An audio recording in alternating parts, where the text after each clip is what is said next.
Hey guys, this is Eric Weingartner with Weingartner Racing. This is the update video for the week. What's going on? How's things progressing in the shop as far as that goes?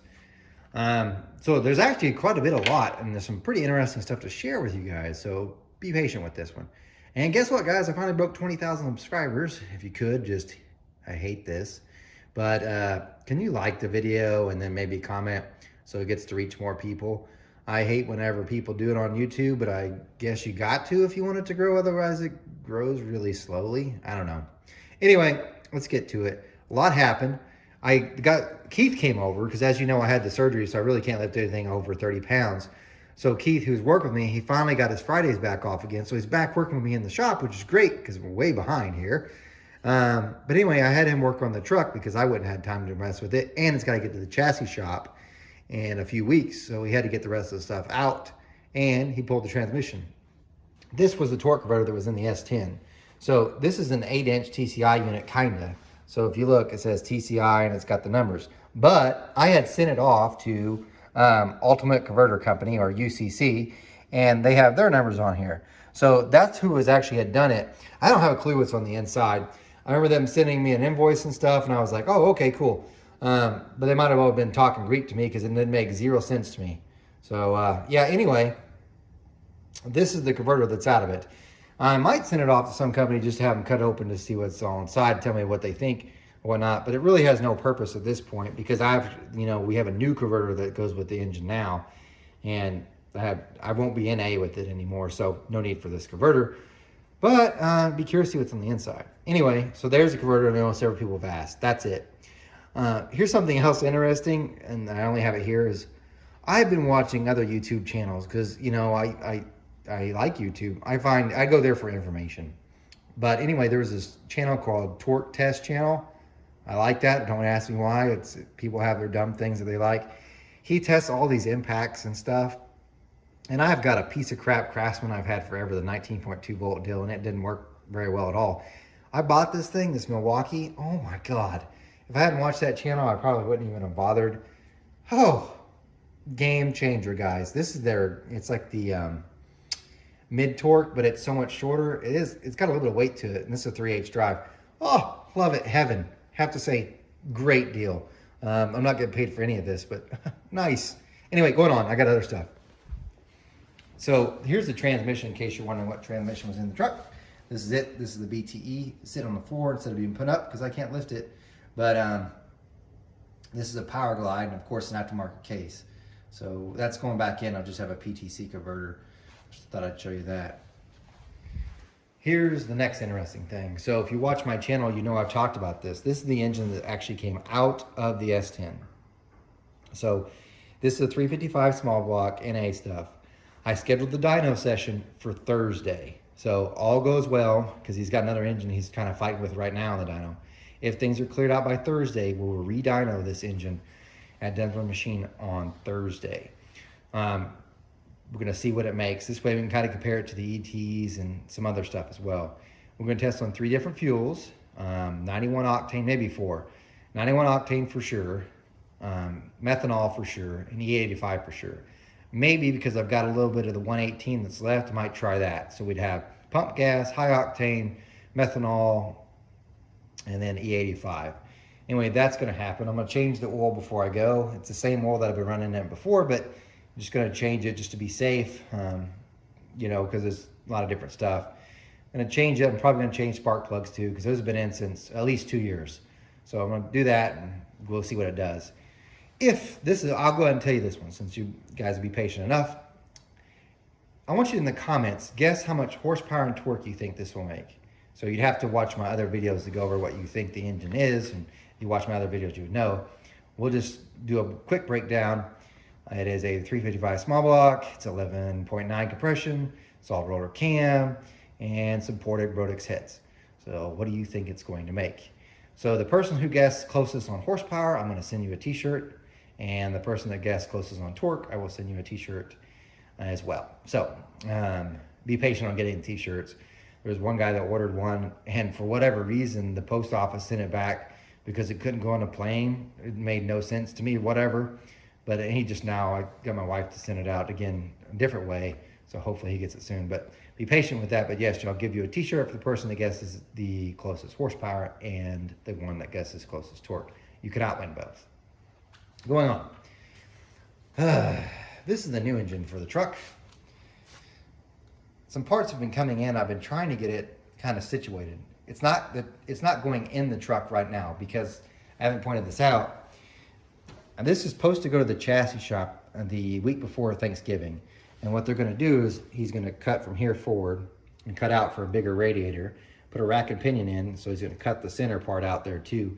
And I'm hoping he would do a mid plate and an engine plate, but I'm not sure if that's what's going to happen. I really would like to. The problem is this. So I've ordered 2 pumps for this thing. When we were dynoing it, and you go back and look at the video of us dynoing it, Nye's used a Mazir pump, which is this one, this electric Mazir. It's the exact one. Well, I don't know. I guess I just didn't check when we were there. I ordered one of those pumps. So I put that pump back on here, thinking no big deal. But what it does is, and maybe it did it this whole time, you see that mark on the belt? That's where it was rubbing. It was rubbing right here the whole time on the pump. So I was like, oh, frustrated. So then I got one. This is over here. This is the big block, but I ordered a CVR pump. Now this is for a big block, but obviously this part here, the center section is the same for a small block, big block. I put it on and the belt rubbed the entire bottom part right here as well. So couldn't use either one of those. It turns out the only pump you can use is a mechanical. So I'm not going to I bought a long water pump. I don't know when it'll be here, but I have to try to put that on so it clears the belt. I actually already have had a junk one here and mocked it up and it does clear. So I'm going to have to do a mechanical pump, which is not the end of the world. The only downside is you can't cool off between rounds because I can't just kick on the water pump. So that part sucks. Of course, I can get a remote one, which I may end up doing. The other thing that's been a problem is this. I have to run a water neck that has a filler at the top. The reason why is because it's actually higher than the radiator, which is down here. So this part, since it's higher, I need to fill from here. No big deal, right? You would think because the other engine, this being the engine that came out, same situation, right? Fill from right there, no big deal, right? Incorrect you are, sir. This is just a powder coated one. Rodix, in their infinite wisdom on this intake, has that notch right there. When it sits down on it, it hits it. Hits right there. So no, can't get that on. So what I had to do was order a 1-inch spacer, which should be in, and then I can actually have it like this, which also kicks it up a little bit higher.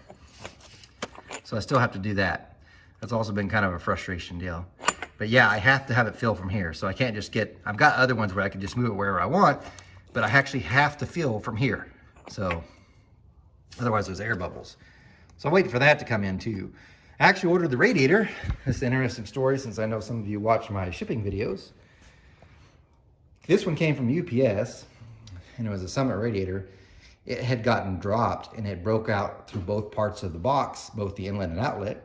The UPS guy, being cool as hell, he's like, "Do you want me to send this back?" Because I didn't even notice it at first. And I go, "Oh, yeah," and I saw it. It bent both the water inlet and outlet. So of course I said, "Yeah, send it back." So I refused that delivery. So it happens with every carrier. On to the truck. Keith got this is pretty cool. These studs actually came in and everything. I sent the axles off, had them reground, or not really ground, drilled out for the 5/8 axle studs, and I put them in. But here they are. So it's all in. I had to get new rotors because these have a 5/8 hole and the other ones did not. So new rotors, new axles, and the new third member is in there too. So Keith got all that done today.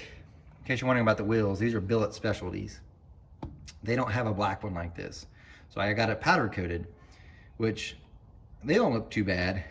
I mean, it probably does need a little bit of accent and some silver. Here's what I will tell you. The guy, Broken Arrow Powder Coating, did a great job on this. Absolutely great. The problem is he did 3 coats, and which is also great, except for one, there built up a bunch of powder coat around where the studs went through. So I had to grind that in to get that out. And also where these contact into the rim, the spacers, they're also rubbing there because of the thickness of the powder coat. You wouldn't think powder coat could get so thick, but it sure can. But there's one more interesting thing about this. And if you stuck around this long, I promise you I'll give you some information. This is interesting. These are Mickey Thompson 275 6015s. Okay.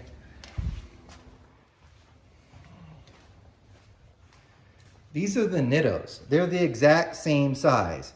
265 60 15. Exact same size. This is what I was running. Now, Keith came over. He's big in a circle track. If you're in a circle track, you'll know already what that is. What they do is we measure the diameter of the tire so you can see how much bigger something is than the others. I only had him bring it over because when I stood the two tires up next to each other, the Mickey Thompson looked way bigger. So he measured. The Mickey Thompson comes in at 88 3/4, which this is backwards. This one measures 86 3/4. I'm probably gonna do a little voiceover so you can see what I'm talking about. In other words, this tire is a smaller diameter. And it kind of felt that way because you remember I ran a 28-10-5 slick and it wouldn't turn as many RPMs, and the tire itself was taller than those, which I thought, well, that's weird. No, I think these tires are actually smaller than what they should, because that Mickey Thompson's almost the same size as what the slicks were. So that's interesting. So point being is, you guys might want to check those. Your tire might actually be smaller or bigger than what you think. That one kind of threw me. Also, the Mickey Thompsons, you could just feel them that they're sticky. I think that they're going to be much better than these. We'll find out though. By the way, it's same rim size, same back spacing, everything else. So it's just difference. Oh, should point out too, he did measure both wheels. So what I mean by that is, on that truck, one of them is 86 3/4, the other one's 86 1/4. So one of them's actually a little bit taller tire than the other. Circle track guys do this all the time to help them with the setup on the car. I've never seen a drag racer do it. I'm sure they do, I just haven't seen it. Interesting though. Anyway, guys, thanks so much for watching. I'm gonna do a little bit of voiceover on some of these things so you can see what I'm talking about, because I took a couple pictures. And you guys, if you stick around for this voiceover thing, thank you. Thanks for the 20,000 subscribers. You guys take care. Well, I thought the picture would be better, but since I told you I'd voice this over, this is essentially what you do. You just expand out the thing and it goes over the tire. Looks like this app I have for voiceover and cuts off the other part of what he's doing, but you can see you just expand it out and it's got a measuring tape on the inside. This is where I got the tires mounted. I have to give them a little bit of credit because they did a really good job. And also, I didn't ask for a deal, but they cut me a deal. I try to always have my tires done here. They have several locations around Tulsa. No, they're not paying me to say this. I just think if you do great service, someone should say something. So there you go.